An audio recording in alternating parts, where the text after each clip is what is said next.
E aí, galerinha, tudo bem? Eu sou a Laine Maria, sou professora de Química, e vamos iniciar alguns vídeos com macetes para o Enem. Espero que ajude bastante vocês na hora da prova, tá? Vamos lá! E hoje veremos macetes sobre tabela periódica, atomística e distribuição eletrônica. E para iniciar, vamos falar sobre modelos atômicos. Então, existem 4 modelos atômicos principais, que é o modelo de Dalton, o modelo de Thomson, o modelo de Rutherford e o modelo de Bohr. Então, no modelo de Dalton, ele dizia que o átomo era considerado uma esfera e indivisível, bem parecido com a bola de bilhar. No modelo de Thomson, ele associou ao seu modelo a um pudim de passas. Então, Thomson lembra de torta, que também é no T, que remete a pudim. Então, era considerado um modelo neutro. Por quê? Porque existia uma esfera positiva incrustada com elétrons de carga negativa. Em seguida ao modelo de Thomson, vem-se o modelo de Rutherford, em que ele dizia que o átomo era denso, com carga positiva, e que existiam elétrons orbitando ao redor, bem parecido com o modelo planetário. Também era considerado um modelo nucleado. Em seguida ao modelo de Rutherford, veio-se o modelo de Bohr, e que também considerava o átomo com um núcleo positivo, mas que os elétrons estavam em camadas pré-definidas ao redor do núcleo, com uma distribuição de elétrons de acordo com níveis de energia. Então, quanto maior a distância do núcleo, maior era considerado o nível de energia. Então, vamos ver um macete de como decorar esses modelos e não esquecer na hora da sua prova. Então, se liguem só nesse macete. Modelo de Dalton. Vamos imaginar isso aqui, ó, uma bolinha esférica maciça e indivisível. Quando eu falo do modelo de Thomson, eu já faço isso, ó. Já imagino um pudim de passas e que isso aqui são elétrons, né, carga negativa incrustado. Quando eu falo do modelo de Rutherford, eu abro a minha mão. Então, aqui eu vou ter no modelo de Rutherford as órbitas contendo esses elétrons ao redor do núcleo. E aí, quando eu faço isso, ó, eu já lembro o quê? O modelo de Bohr, em que os elétrons eles conseguem saltar para níveis mais altos de energia. Então, esse é o nosso macete para vocês não esquecerem. Dalton, Thomson, Rutherford e Bohr. Vamos falar um pouquinho sobre atomística. Então, esses elementos eles podem ser classificados de acordo com o número de massa, de acordo com o número atômico, o número de nêutrons e até mesmo de acordo com o número de elétrons. Então, se a gente der uma olhadinha aqui nessa tabela periódica e dar o zoom em um desses elementos, aqui no caso o hidrogênio, vemos que ele possui 2 números, um número maior e um número menor. No caso do hidrogênio, essa diferença é mínima. Então, sempre o número maior será o número de massa atômica, certo? Maior número de massa. E o menor número vai ser o número atômico, que também pode ser chamado de número de prótons. Então, levando em consideração a isso, temos aqui classificações. Então, iso vem de iguais. Então, se eles são isóbaros, eles têm o mesmo número de massa. Então, esse A vem do A de massa. Então, na palavra massa só existe a vogal A. Então, se eles possuem o mesmo número de massa, eles são isóbaros. Se eles possuírem o mesmo número de prótons, eles são isótopos. Então, P e P, certo? Ou seja, o mesmo número atômico. E isótonos, eles têm o mesmo número de nêutrons. Então, sempre o número de nêutrons vai ser igual ao número de massa menos o número de prótons. Vamos ver alguns exemplos. E se eles possuírem o mesmo número de elétrons, eu vou chamá-los de isoeletrônicos. Então, vejamos aqui alguns exemplos. Então, aqui temos o carbono e o nitrogênio. De imediato, se eu olhar para eles dois, o que é que eu vejo em comum? Eu estou vendo que ambos têm um maior número igual, ou seja, têm o mesmo número de massa. Ou seja, o carbono e o nitrogênio, eles são isóbaros. Vejamos esse outro exemplo aqui, o carbono. Eu estou vendo que o número de massa deles são todos diferentes. Temos carbono com a massa 12, 13 e 14. E o que é que eles têm em comum? Eles têm em comum o quê? O mesmo número atômico, que é o mesmo número de prótons.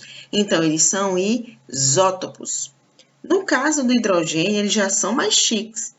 Então, os seus isótopos, eles já possuem nomes próprios. Aqui, o que é que temos de diferente? A massa, que é o maior número, é diferente.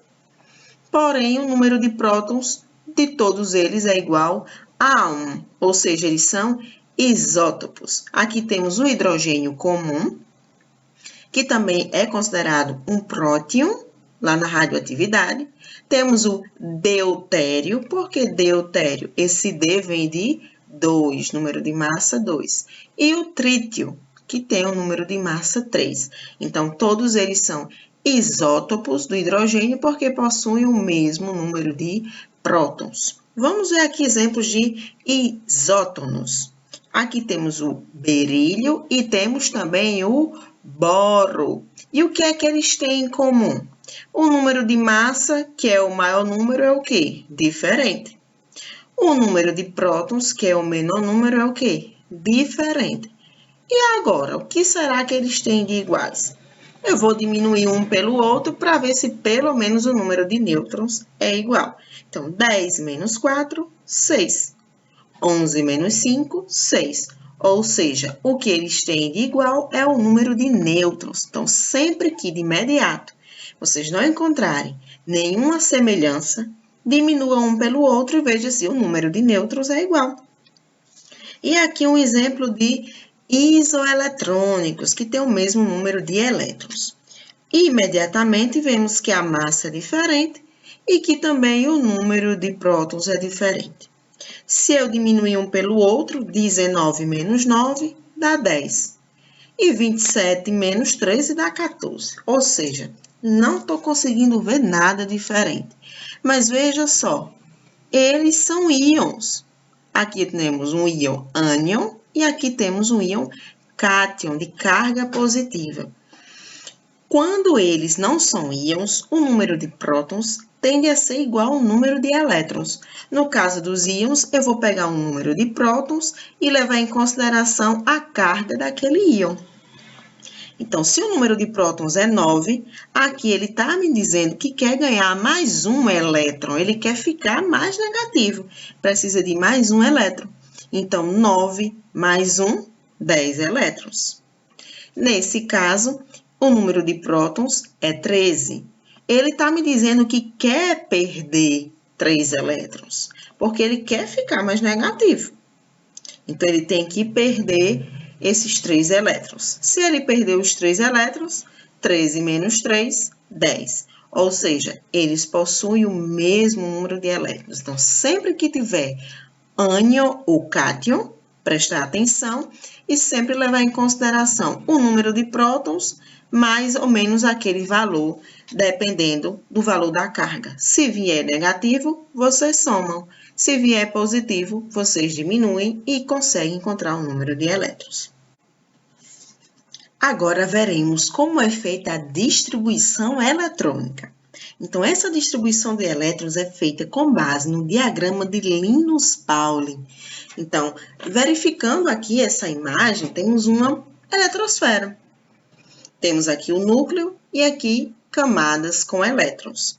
Então, essa divisão de camadas, ela foi preconizada com base em 7 camadas, da camada K até a camada Q. Então, se a gente contar, ó, 1, 2, 3, 4, 5, 6, 7 camadas. Então, aqui tem os valores de quanto, no máximo, cada camada permite. Então, as camadas temos de K até aqui. Cada camada permite, no máximo, respectivamente, 2, 8, 18, 32, 32, 18 e 8. Alguns autores estabelecem apenas até o 2 para a última camada. E níveis, temos níveis do 1 ao 7. Aqui na frente temos subníveis, que é justamente o que vai nos ajudar a fazer essa distribuição eletrônica. Então, a distribuição eletrônica é de acordo com os níveis de 1 a 7 e esses subníveis que é o S, P, D e F. E aí, como é que a gente faz para decorar esses subníveis? Então, aqui temos um macete. O macete do sem pão da fome. Então, se o primeiro só permite o subnível S, 100, SP, 100 pão. E assim sucessivamente. Então, 100, 100 pão, 100 pão dá, 100 pão da fome, 100 pão da fome, 100 pão da fome e 100 pão dá. Então, assim, a gente vai aprendendo a fazer isso e conseguir aprender esses subníveis de energia. Então, é igual um menino quando quer pedir uma coisa à mãe ou quer falar e tá com vergonha. Mas 100. A mãe faz o quê, menino? 100 pão. 100 pão dá. Me diga logo isso. 100 pão dá fome, homem. 100 pão dá fome. E aí, é uma forma da gente aprender. Então, na primeira só tem o S, 100. Na segunda, 2, 100 pão, SP. Na terceira, 100 pão dá, SPD. Na quarta, 100 pão dá fome, SPDF. A partir da quarta, a gente começa a fazer uma regressiva. Repete o 100 pão dá fome, 100 pão dá e 100 pão. Se só é até 7, a gente para aí. E aí consegue fazer essa distribuição. Então, sempre segue essa setinha. 1S2, 2S2, 2P6, 3S2, 3P6, 4S2. Tá vendo que em 3P6 a gente não vem para 3 de 10? Sempre é nesse sentido transversal. Então, vamos ver aqui exemplos para poder facilitar. Temos o oxigênio. E aí, a distribuição eu faço com 8 ou faço aqui com 15,9, né? Arredondando para 16. Qual é o maior número? Maior número de massa. Então, se a distribuição é eletrônica, eu vou colocar um número aqui de prótons, que se não for íons, o número de prótons é igual ao número de elétrons. Então, nesse caso, eu vou ter que distribuir 8 elétrons. Os elétrons são esses numerozinhos que ficam acima dos subníveis. Então, se eu tenho 8, vamos lá fazer a distribuição. 1S2, já foi 2. 2S2, já foi 4. Agora, para chegar em 8, falta o quê? Mais 4. Então, vai ser 2P6. Então, 2 daqui com 2 daqui, 4. Para 8 só faltam 4, então, quando eu chegar em SP4, em SP6, eu vou colocar só SP4. Exatamente assim. E se eu quisesse olhar nas camadas, como é que ficaria? Então, na camada K, seriam no máximo 2 elétrons, a gente viu, ó, que só vai até o S só comporta no máximo 2. Na camada L, comporta até quanto? Até 8. Nesse caso, se já tinha 2, só faltam 6. Nesse caso, na camada L, tem 6. 2 daqui com 4 daqui. Essa mesma distribuição, a gente aplicou para o manganês, que tem um número atômico 25, então já é um número maior. Então, a gente vai aqui, 1S2, 2S2, 2P6, 3S2, 3P6, 4S2, 3D10. Sendo que se fosse até 3D10, ia dar 30. Como só é 25, então eu coloco, ó, 3D5 na última para poder ficar no final com os 25 elétrons. E se eu fosse distribuir, ficaria assim. Na camada K, no máximo 2. Na L, no máximo 8.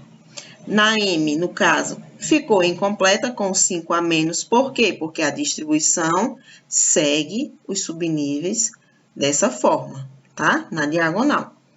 E na N, 2, 4S2. Por isso que é importante saber o diagrama de Linus Pauling e o sentido que a gente vai fazer a distribuição. Nunca vai ser assim na horizontal.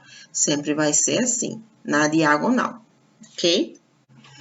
Então, olhando de uma forma geral aqui na tabela periódica, em relação a esses subníveis de energia, essa primeira e essa segunda família, elas são dos subníveis S. Toda essa parte aqui central desses metais de transição externa, eles são do subnível D. toda essa parte aqui é do subnível P. E toda essa parte aqui de baixo é do subnível F. Como é que eu sei? Será que isso é verdade mesmo? Vamos só olhar o exemplo anterior para a gente se basear. O oxigênio. A gente viu que o oxigênio tem 8 como número atômico, consequentemente número de elétrons, e que na distribuição eletrônica dele, ele só vai até o quê? A segunda camada, que é a camada L. Então, vamos ver onde é que está o oxigênio. O oxigênio está aqui. Vamos ver se ele realmente está na segunda camada. Então, aqui temos a primeira, aqui temos a segunda. Olha só. O oxigênio realmente está na segunda camada. Vamos levar em consideração que é da família o quê? 16 ou 6A. Então, na última camada, ele deveria ter 6 elétrons. Então, a última camada dele distribuída é a L, que realmente tem quanto? 2 com 4, 6 elétrons. E aqui está me dizendo que o último subnível é o P. Será que é o P mesmo? Realmente é o subnível P. Então, a tabela periódica, ela está totalmente relacionada com a distribuição desses elétrons. Vamos ver aqui o exemplo do manganês. O manganês está me dizendo, ó, que ele está na quarta camada.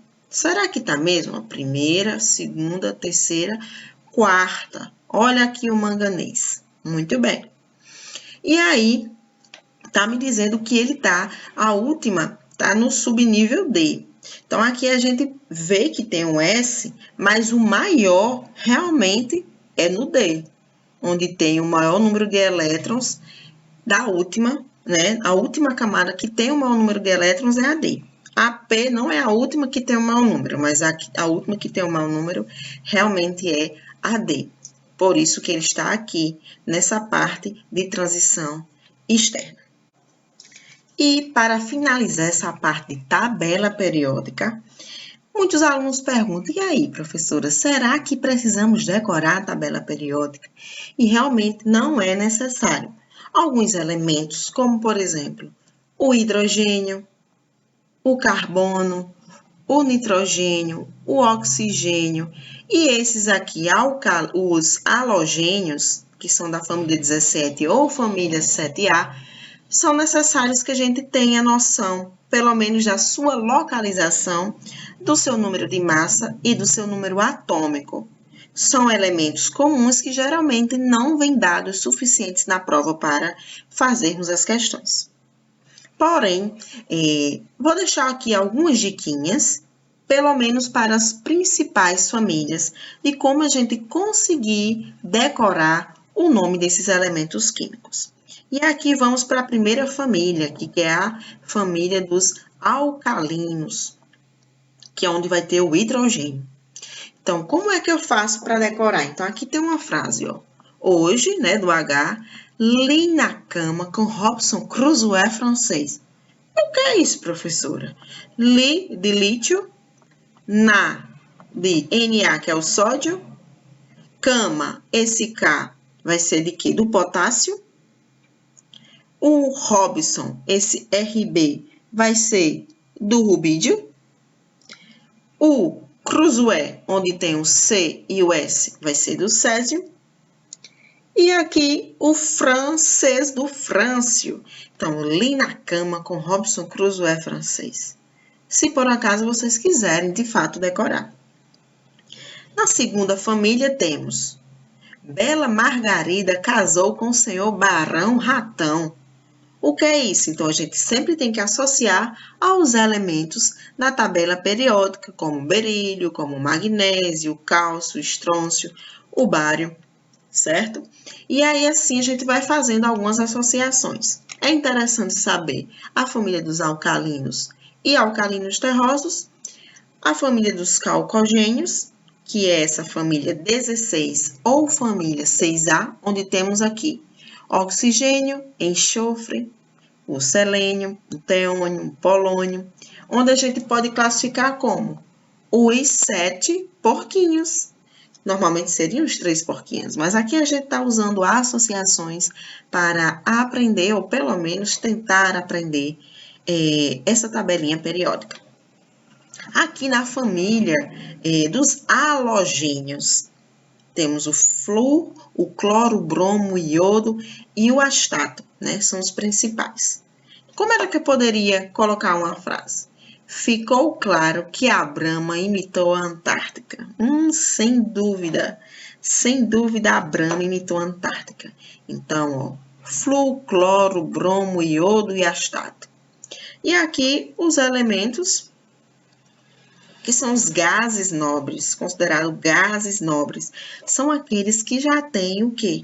8 elétrons na última camada, que é a camada de valência, ou seja, eles já são estáveis. Então, como é que eu posso classificar? Hélio Nervoso arrancou a criptonita do xerife Ronaldão.